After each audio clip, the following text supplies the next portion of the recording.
Ya, pemirsa, meski didera volatilitas yang amat tinggi selama setahun adanya pandemi COVID-19 di Indonesia, pasar modal terbukti tetap mampu mencatatkan sejumlah pencapaian, khususnya di akhir tahun 2020 dan di awal tahun 2021 ini. Ya, pelonggaran dari PSBB berlaku mulai Juni hingga pertengahan September 2020, di mana IHSG langsung bereaksi positif seiring dengan ekspektasi pasar bahwa pelonggaran PSBB dapat kembali mendorong roda ekonomi. Lantas bagaimana dengan keadaan pasar modal dan seberapa besar perannya di dunia investasi Indonesia? Kita akan simak dalam infografik berikut ini. Ya, seperti yang bisa Anda saksikan di layar televisi Anda, ini adalah tujuan kemudian peran penting pasar modal Indonesia. Yang pertama, kita akan lihat dari sisi tujuannya dulu. Kita lihat ini adalah untuk menghimpun kesempatan kepada masyarakat dalam meningkatkan suatu pertumbuhan ekonomi. Kemudian memberikan kesempatan juga kepada masyarakat untuk ikut memiliki perusahaan dan juga ikut serta menikmati hasilnya dalam bentuk laba perusahaan. Itu adalah salah satu tujuan. Kemudian perannya sendiri sebagai sarana bagi pendanaan usaha, kemudian sarana bagi masyarakat untuk berinvestasi pada instrumen keuangan. Ya, pasar modal memberikan berbagai alternatif untuk para investor dan selain berbagai investasi lainnya seperti menabung di bank, kemudian membeli tanah, asuransi, emas, dan sebagainya. Pasar modal sendiri memiliki dua fungsi utama yang penting, yakni untuk sarana pendanaan dan juga sarana investasi. Kedudukan pasar modal semakin vital dalam perekonomian modern, di mana gairah perekonomian bisa terlihat dari ramainya transaksi di pasar modal. Dan sebaliknya, lesunya perekonomian nasional juga ditunjukkan oleh sepinya transaksi di pasar modal. Ya, pasar modal sesungguhnya adalah tempat pertemuan penjual dan pembeli dengan jenis-jenis produk atau instrumen keuangan yang tersedia, dan pasar modal pun menjadi penghubung antara perusahaan atau institusi pemerintah dengan para investor untuk melakukan transaksi perekonomian. Lantas, seperti apakah manfaat dari pasar modal? Kita akan simak kembali dalam infografik berikut ini. Ya, ini adalah manfaat dari pasar modal ya, seperti yang bisa Anda saksikan kembali di layar televisi Anda. Apa saja seperti yang bisa Anda saksikan? Ya, ini adalah beberapa hal yang bisa dicermati terkait dengan manfaat dari pasar modal. Yang tentunya yang pertama adalah manfaat emiten. Untuk menghimpun dana sebagai sumber pembiayaan secara jangka panjang.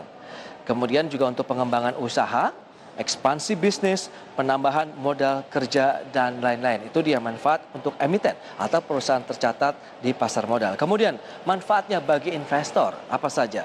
Menjadi sarana bagi masyarakat dalam berinvestasi untuk instrumen keuangan seperti saham, kemudian obligasi, dan reksadana. Selanjutnya, meningkatkan potensi dari penghasilan dengan tingkat risiko yang bisa diukur. Selain terhadap investor, emiten ternyata juga memberikan manfaat bagi negara. Kita lihat apa saja?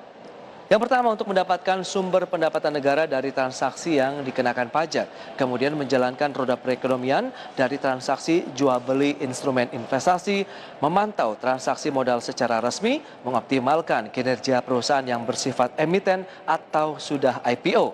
Kemudian menarik investor asing serta memantau kontribusi. Kemudian ada menyediakan wadah resmi untuk transaksi surat berharga dan meningkatkan kualitas ekonomi seperti membuka lapangan pekerjaan. Itu dia manfaat yang bisa dirasakan ya dari pasar modal untuk negara, perusahaan, dan juga investor. Kemudian manfaat pasar modal ini kerap dikaitkan dengan tingkat investasi yang tinggi dan jangka panjang. Pasar modal pun menjadi alternatif dalam menghimpun dana dan investasi yang tepat bagi banyak orang. Manfaat pasar modal dapat dirasakan oleh emiten, investor, pemerintah, begitu bahkan masyarakat. Dan potensialnya, manfaat dari pasar modal ini membuat banyak orang berani ataupun berinvestasi di pasar modal. Ya, manfaat dari pasar modal sendiri tidak hanya sebagai sebuah investasi belaka, melainkan mampu meningkatkan laju perekonomian suatu negara seperti saat ini di masa pandemi COVID-19. Ya, meski di masa pandemi, pemirsa, minat investasi di Indonesia terus tumbuh dalam beberapa waktu terakhir ini. Hal ini tercermin dari jumlah investor yang terus mengalami kenaikan dari waktu ke waktu. Lantas seperti apa perkembangan dari investor sendiri? Kita akan simak dalam infografik selanjutnya. Ya, seperti yang bisa Anda saksikan kembali di layar televisi Anda, ini adalah jumlah investor saham dan juga pasar modal. Kita lihat dari jumlah single investor identification dari sahamnya sendiri ya. Di tahun 2019 sebanyak 1,1 juta SID. Kemudian di tahun 2020 mengalami kenaikan sehingga 1,69 juta SID. Secara persentase seperti yang bisa Anda saksikan mengalami kenaikan sekitar 53,47%. Kemudian dari sisi jumlah single investor identification untuk pasar modalnya.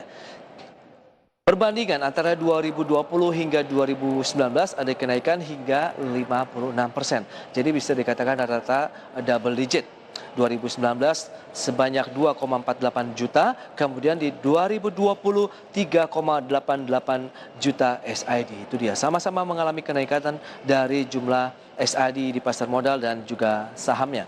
Dan di Maret 2021, investor saham mencapai 2,2 juta dengan investor pasar modal sekitar 4,9 juta. Ya, pertumbuhan investor yang relatif pesat ini bisa dibilang cukup mengejutkan. Pasalnya pertumbuhan jumlah investor baik di pasar modal maupun reksadana umumnya membutuhkan waktu yang relatif lama. Hal ini sebagai konsekuensi logis dari pandemi COVID-19 yang menyadarkan masyarakat Indonesia akan pentingnya dana yang ditabung atau dicadangkan untuk kondisi darurat. Ya, pertumbuhan investor di pasar modal kemudian saham turut juga mengalami peningkatan. Dan peningkatan tersebut tidak hanya dari investor yang berpengalaman serta memiliki umur di atas 30 tahun, melainkan juga kaum milenial di bawah 30 tahun turut mewarnai dunia pasar modal dan saham. Seperti apa lengkapnya? Kita akan simak kembali dalam infografik berikut ini. Ya, ini adalah jumlah investor pasar modal per Februari 2021, di mana mengalami kenaikan sekitar 16,35% secara tahunan atau year on year. Investor usia di bawah 30 tahun berjumlah 57%. Kemudian kelompok usia 31 sampai dengan 40 tahun sebanyak 22%. Investor untuk usia 41 hingga 50 tahun sebanyak 11%. Kemudian investor usia di atas 50 tahun sebanyak 10%. Ya, belakangan ini dunia pasar modal diramaikan dengan antusiasme para kalangan milenial yang menjadi investor. Meski kondisi pasar modal Indonesia mengalami tekanan akibat pandemi COVID-19 dalam periode 2020, namun peningkatan ini turut diwaspadai dikarenakan masih banyak investor milenial yang belum paham dan kurang edukasi untuk terjun ke dunia pasar modal. Menyikapi hal tersebut, Bursa Efek Indonesia berperan dalam memberikan edukasi dan kuliah pasar modal untuk mencetak investor milenial yang berpengalaman. Baik pemirsa, demikian informasi terkait dengan perkembangan dunia investasi dan pasar modal. Jangan beranjak dari tempat Anda. Tentunya kami masih akan kembali dengan sejumlah informasi menarik lainnya dari dalam